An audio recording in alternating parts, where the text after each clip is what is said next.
Okay, salamat po. Isunod po natin si Rochelle Opalia. Salamat po sa mga gawa ng Rojas City na nakakuha po yata ng enerhiya ninyo kung paano magserbisyo sa kapwa saka umakay. Salamat po. Salamat po, kapatid. Yung tanong ko lang po katulad na nararanasan ng iba, katulad ng bagong pasok sa indoktrinasyon, naririnig ko rin sa iba na pati yung asawa nila nagkakaroon ng friction sa kanila. Meron po bang guideline ng Bible na kung paano malilesen yung friction? Dahil minsan masakit talagang isipin na katulad ko, maliit yung anak ko. Bigyan kita ng guide, kapatid. Huwag mong ipagsasabi. Atin-atin na lang. Ito, bigyan kitang guide. Ang Diyos, gusto niya manalangin tayo, no? He commands us to pray. But He wants us to pray privately. It is an affair between yourself and your God. Bakit gusto niya privately? Kasi nakikinig si Satanas Nagmamasid si Satanas. Kung nananalangin ka privately, walang maririnig si Satanas, hindi niya alam yung hinihingi mo sa Diyos, hindi niya alam yung balak mo. So wala siyang mailalagay na hindrance. Nakukuha mo punto ko? Sama po. Hindi naman kasi alam ni Satanas yung nandito Ang nakakaalam nun, Diyos lang 17:9 gis ng Jeremias.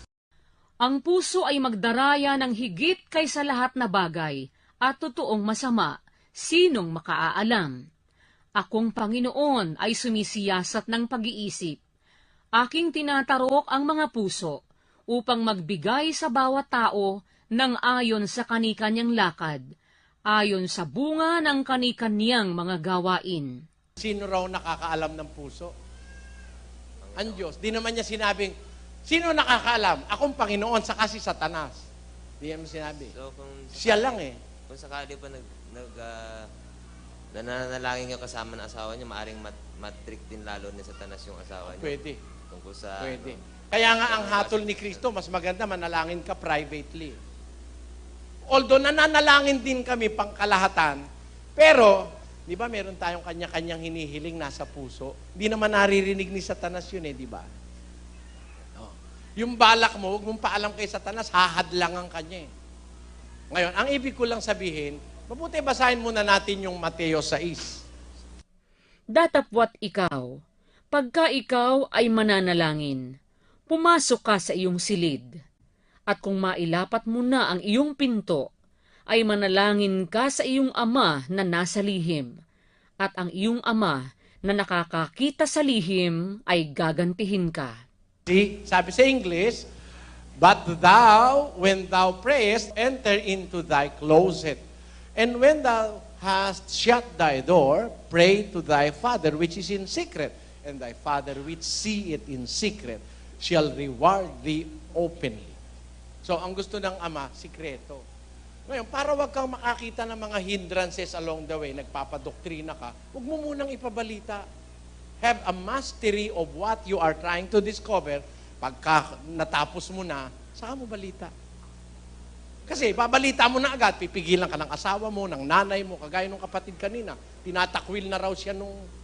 Nagsusuri ka pa lang Keep it for yourself. Makinig ka muna, basa ka ng Biblia, huwag ka muna maingay kung saang grupo ka sasama. Kasi pag nalaman ng sa akin kasasama, sisiraan ka na. Kaya ang demonyo, nakakaano yan Nakikinig yan, nagmamasid yan. Kung saan ka mahina, doon ka niya susundutin para mapigilan ka. Kaya sa ating pananalangin sa Ama, dapat sikreto Diyos, tulungan mo po sana akong makakita ng trabaho. Pag nagkatrabaho po ako, maglilingkod ako sa iyo ng matapat. Gagawin sa pag nagkatrabaho ka pala, maglilingkod ka sa Diyos, pipigilan ko yung employer. Hindi kita ipapatanggap, etc., etc. Ganun yun. Ang Diyos lang ang nakakaalam sa puso. Maintain a secret line of communication between you and your God, and God will always be considerate. Tandaan mo yung kapatid. Yun ang sikreto nung tinatanong mo sa akin. Kaya si San Pablo, nung dumating sa kanya yung pahiwatig ni Kristo, wala siyang pinagsabihan kahit sino. Dire-diretso siyang sumangguni kay Kristo. Basahin natin yung Galacia. Naihayag ang kanyang anak sa akin upang siya'y aking ipangaral sa gitna ng mga hintil. Pagkarakay, hindi ako sumangguni sa laman at sa dugo. Hindi siya nagtanong sa tao. Hindi siya sumangguni sa laman at sa dugo. Wala siyang pinagsabihan. Pagdating sa kanya ng pahayag ni Kristo, dire-diretso siya.